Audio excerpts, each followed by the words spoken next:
நண்பர்கள் அனைவருக்கும் வணக்கம். ரொம்ப நாள் ஆச்சு. ஆட்டினுடைய விலை என்ன தெரிஞ்சுக்கலாம் அப்படின்னு சொல்லிட்டு கொங்கனாபுரம் சந்தைக்கு போயிருந்தேங்க. ஆட்டினுடைய விலைய கேட்டப்ப எனக்கே ரொம்ப ஆச்சரியமா இருந்தது. சாதாரணமா ரூ.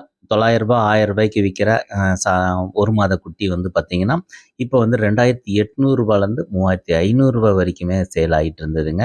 எனக்கு ரொம்ப ஆச்சரியமா இருந்துச்சு. இப்ப இந்த கையில வச்சிருக்கிற இந்த குட்டி பார்த்தீங்கன்னா, கடைசியா ரூ. 2800 வாங்கியிருந்தாருங்க. இவ்வளோ விலை விற்கிறதுக்கு காரணம் என்ன அப்படின்னு பார்த்தீங்கன்னா, கரெக்ட்டா இது ஏப்ரல், மேல சேல் பண்ணலாம். அந்த அளவுக்கு பார்த்தீங்கன்னா, ஒரு 8, 9 மாதம் ஆயிடுதுங்க. அப்ப பார்த்தீங்கன்னா, ஏப்ரல், மே அப்படி வரும்பொழுது, அந்த காலத்தில தவப்பூச்சைலாம் நெறையா நடக்குங்க.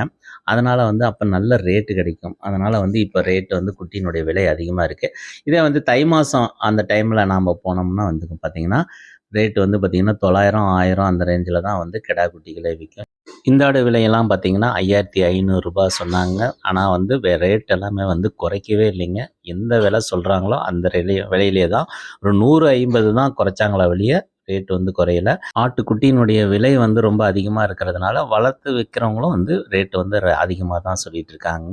இந்த சந்தை பார்த்தீங்கன்னா, ஒவ்வொரு சனிக்கிழமையும் அதிகாலையிலேருந்து மதியானம் வரைக்குமே செயல்படுதுங்க. நெறைய கருப்பாடுகள் இந்த சந்தைக்கு வரதுனால, இந்த சந்தையில நீங்க கருப்பாடு வாங்கணும், சேலம் கருப்பு வாங்கணும்னா இந்த சந்தையை பயன்படுத்திக்கலாம். மீண்டும் ஒரு அடுத்த வீடியோவில் சந்திக்கின்றேன். நன்றி, வணக்கம்.